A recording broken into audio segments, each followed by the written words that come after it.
Isabel Martinez had lost everything. For 3 weeks, she and her 2 children survived on the streets, turned away from shelters, living on scraps and desperation. When her baby's cough turned dangerous one frozen morning, Isabel was out of options. Searching her threadbare purse for coins, her fingers found something metallic, a strange, rusted card. Her grandfather's final gift, dismissed for years as worthless junk. With nothing left to lose, Isabel decided to walk into the bank and present this ridiculous piece of metal. "Where are we going, Mama?"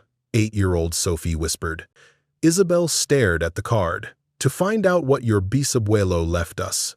The imposing stone facade of Granite Union Bank loomed ahead, its brass doors gleaming like a mirage of warmth. Isabel hesitated, doubt creeping in. What was she thinking?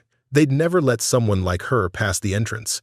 Yet the baby's coughing had worsened overnight, and Sophie's shoes had split at the seams. They needed a miracle. "Come on," Isabel murmured, as much to herself as to her daughter. The blast of heated air that greeted them as they pushed through the revolving doors was so shocking that Isabel felt momentarily dizzy. The marble lobby stretched before them, populated by men and women in tailored suits and polished shoes.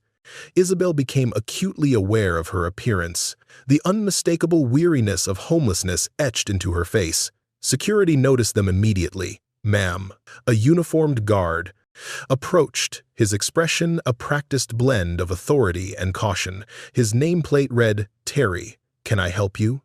"I need to speak with someone about an account," she said, forcing confidence into her voice. A second guard appeared, Marla, according to her badge, her hand resting casually on her radio. "Do you have an account number? Identification?"